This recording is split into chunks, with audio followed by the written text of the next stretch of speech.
Surface Book 2, 15-inch, 2050. Surface Laptop 1449.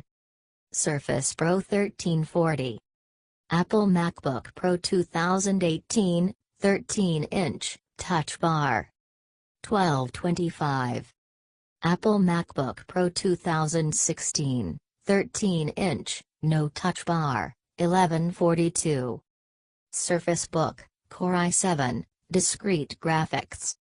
1131, 302, tablet only. Apple MacBook Pro with Retina display.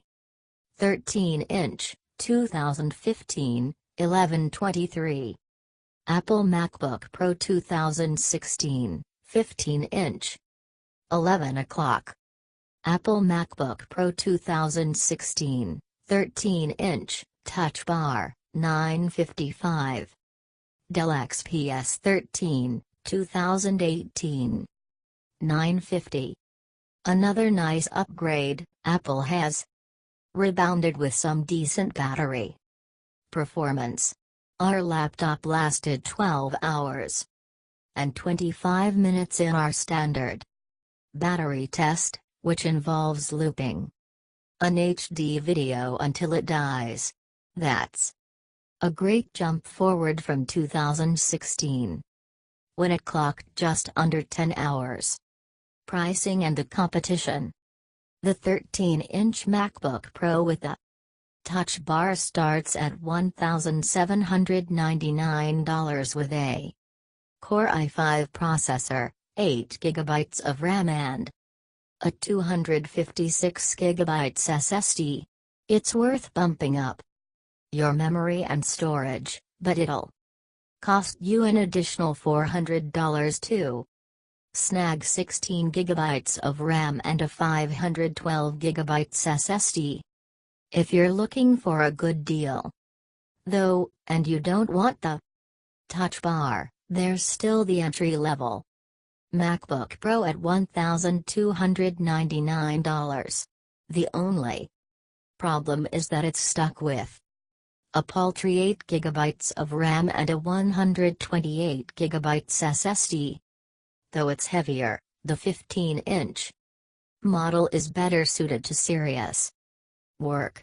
It starts at $2,399, but while this latest generation of the MacBook Pro might seem understated, it's a more significant upgrade than last year's, when Apple just added some aging CPUs. These new models are more powerful than ever, though, if that's your main concern, you should probably lean toward the 15-inch model. But it's also clear that Apple has been falling a bit behind the competition, which has been offering the same CPUs and better graphics for months. It's clear that these machines are meant to appease Apple's fans, not win over new ones.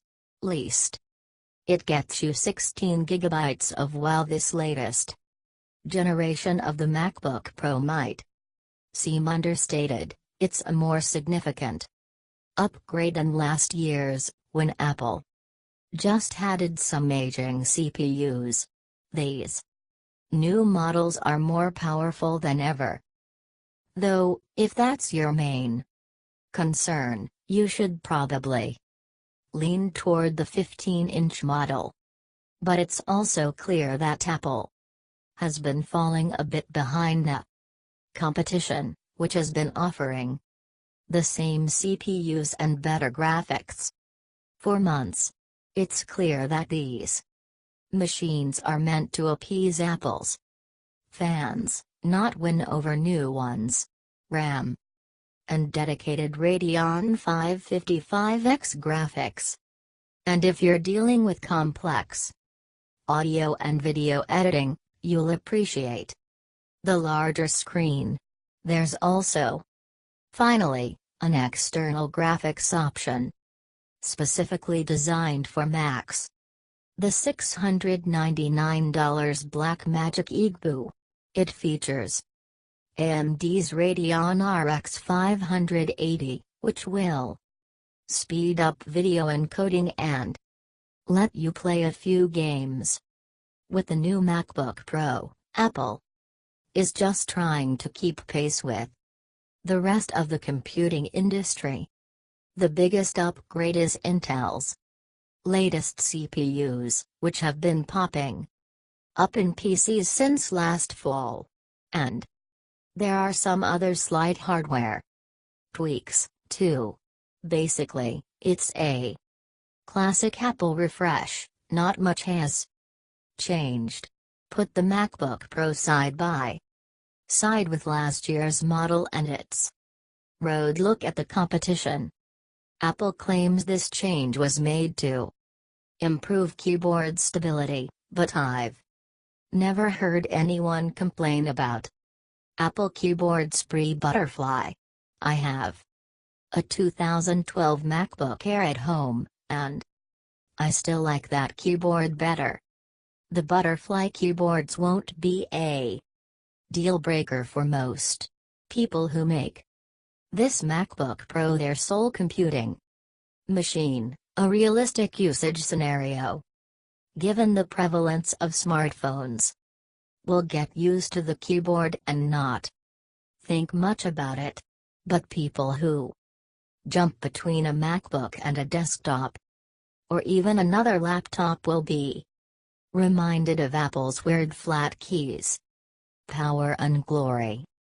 Let's get to the real reason the new MacBook Pro exists, the 8th Gen Intel Silicon Bump.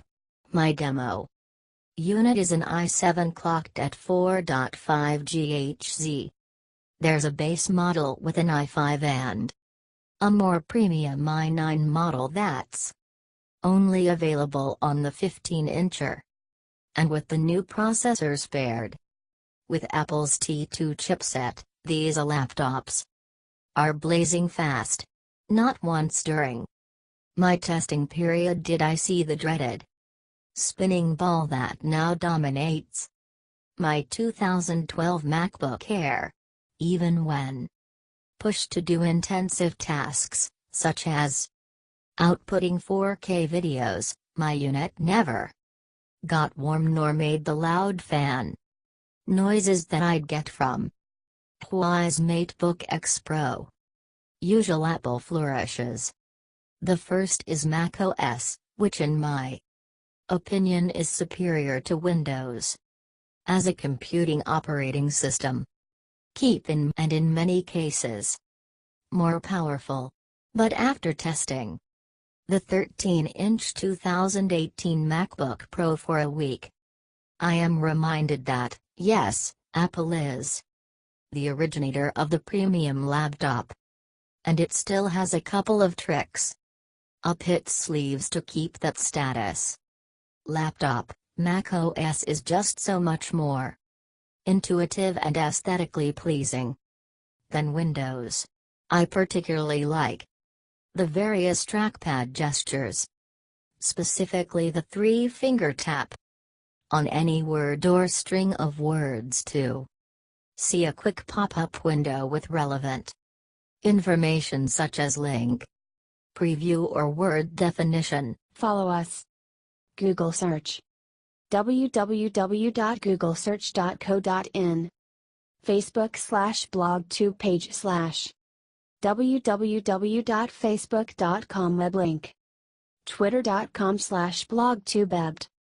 Twitter.com web link. If you like this video, click like icon and share your friends. If you want more best videos, please subscribe and click bell icon.